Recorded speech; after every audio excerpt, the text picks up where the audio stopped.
चैत्र मास की पूर्णिमा।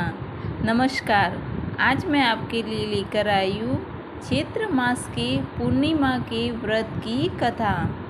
हिंदी कैलेंडर के अनुसार प्रत्येक माह के अंतिम दिन पूर्णिमा तिथि की होती है।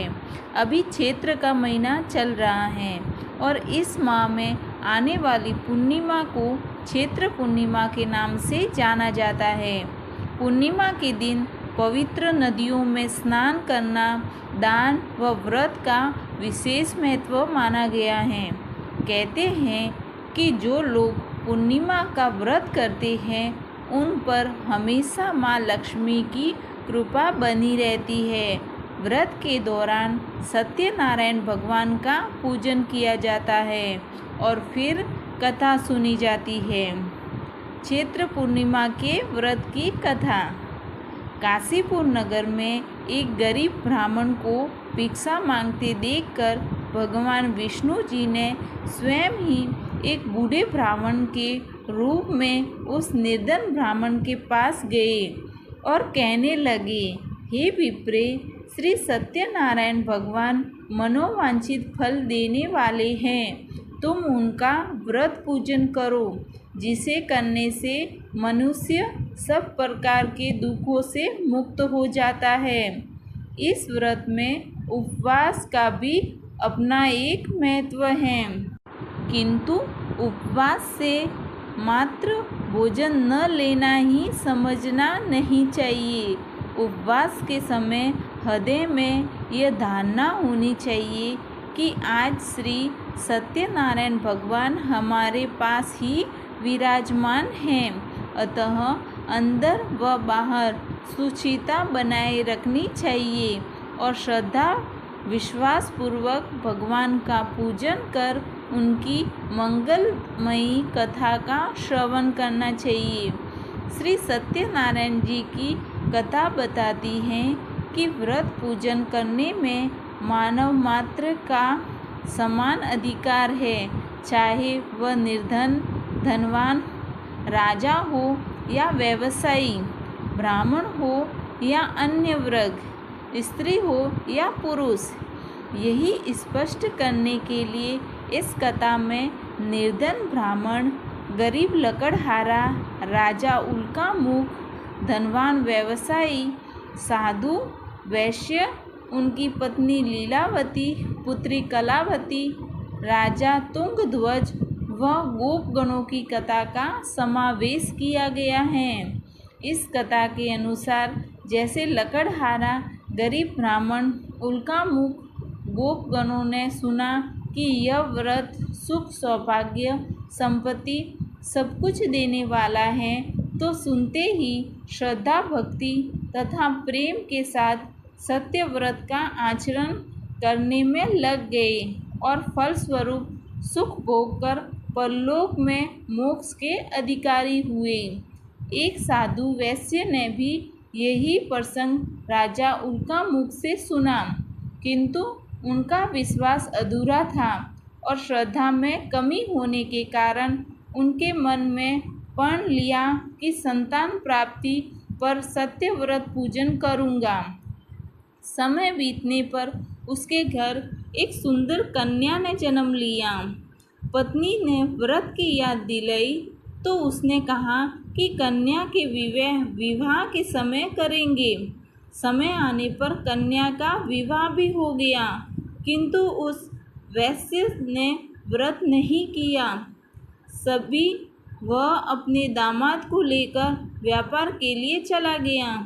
वहाँ उसे चोरी के आरोप में राजा चंद्रकेतु द्वारा दामाद सहित कारागार में डाल दिया गया। उसके अपने घर में भी चोरी हो गई। पत्नी लीलावती और पुत्री कलावती भिक्षावृत्ति के लिए विवश हो गई। एक दिन कलावती ने किसी के घर श्री सत्यनारायण का पूजन होते देखा और घर आकर माँ को प्रसाद दिया। तब माँ ने अगले दिन श्रद्धा से व्रत पूजन कर भगवान से पति और दामाद के शीघ्र वापस आने का वरदान मांगा। श्री हरि प्रसन्न हो गए और स्वप्न में राजा को कह दिया कि वह दोनों बंदियों को छोड़ दे, क्योंकि वह निर्दोष है। राजा ने अगली सुबह उनका धन धान्य तथा प्रचुर द्रव्य देकर उन्हें विदा किया। घर आकर पूर्णिमा और संक्रांति को सत्यव्रत का जीवन भर आयोजन करता रहा। परिणाम स्वरूप उसे सांसारिक सुख भोगकर मोक्ष प्राप्त हुआ। इसी प्रकार एक बार राजा तुंगध्वज ने वन में गोपगणों को श्री सत्यनारायण भगवान का पूजन करते देखा, किंतु अपने अभिमान की वजह से राजा न तो पूजा स्थल पर गया, दूर से ही प्रणाम किया और न ही गोपगणों द्वारा दिया प्रसाद ग्रहण किया। परिणाम यह हुआ कि राजा के पुत्र, धन धान्य, अश्व सब नष्ट हो गए। राजा को फिर ये आभास हुआ कि विपत्ति का कारण सत्यदेव भगवान का निरादर है। तब उसे बहुत पश्चाताप हुआ। वह तुरंत वन गया और गोपगणों को बुलाकर उसने सत्यनारायण भगवान की पूजा विधि पूछी और बाद पूजा भी की। फिर उसने उनसे ही प्रसाद ग्रहण किया तथा घर आ गया। उसने देखा कि विपत्ति टल गई और उसकी सारी संपत्ति तथा जन सुरक्षित हो गए। राजा प्रसन्नता से भर गया और अपना सर्वस्व भगवान को अर्पित कर दिया। चैत्र पूर्णिमा की दूसरी कथा। एक नगर में सेठ सेठानी रहते थे। सेठानी भगवान विष्णु की परम भक्त थी और रोजाना श्री हरि की भक्ति भाव से उपासना करती थी। लेकिन सेठानी का पूजा करना सेठ को बिल्कुल पसंद नहीं था।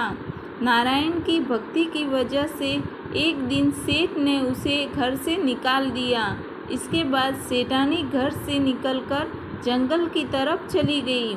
जंगल में सेठानी ने देखा कि 4 आदमी मिट्टी खोद रहे थे। तभी सेठानी ने उनके पास जाकर कहा, मुझे भी काम पर रख लो। उन आदमियों ने सेठानी को नौकरी पर रख लिया, लेकिन काम के दौरान सेठानी के हाथ में छाले पड़ गए।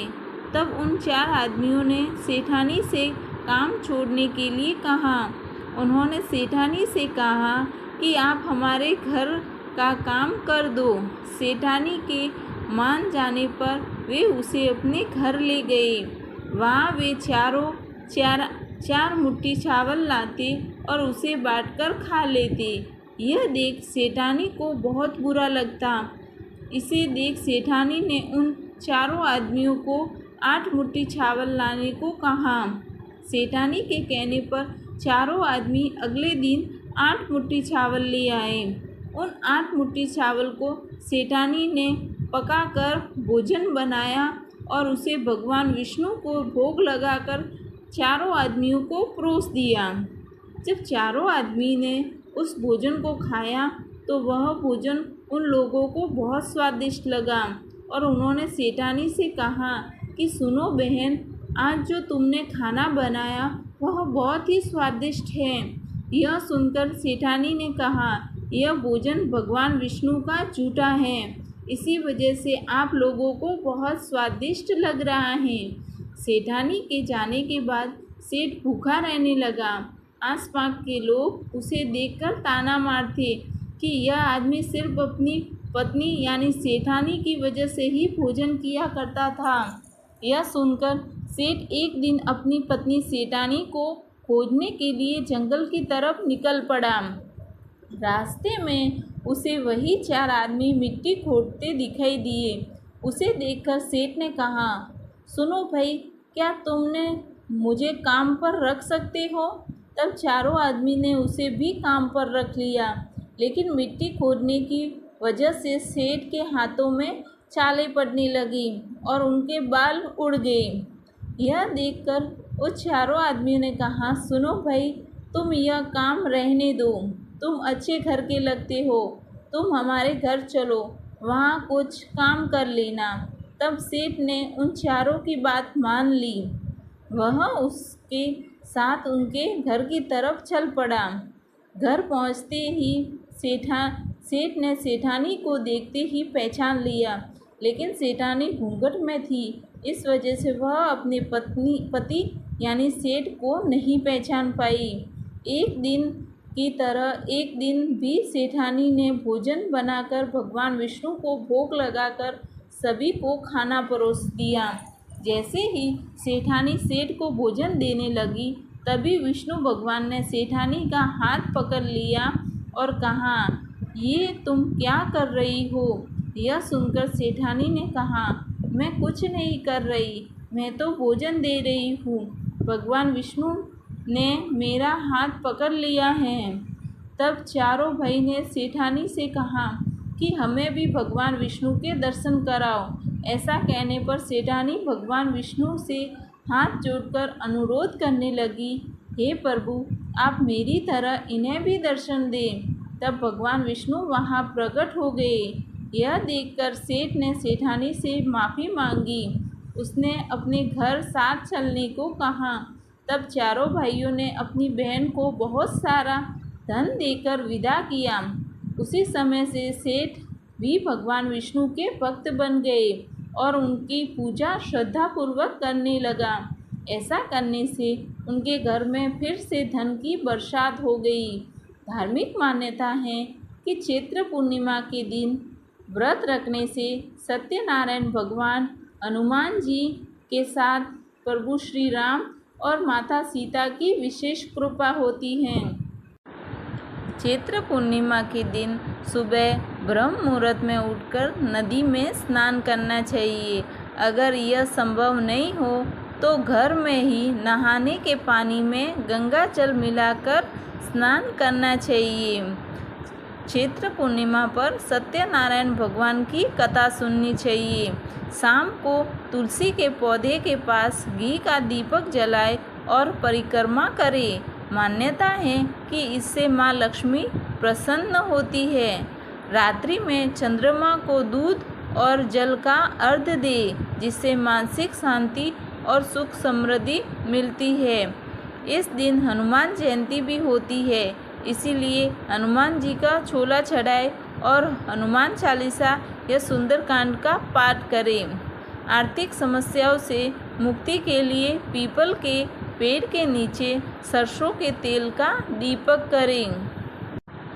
भगवान विष्णु और माता लक्ष्मी की विधि विधान से पूजा करें और ओम नमो भगवते वासुदेवाय मंत्र का 108 बार जप करें। यह थी पूर्णिमा की कथा।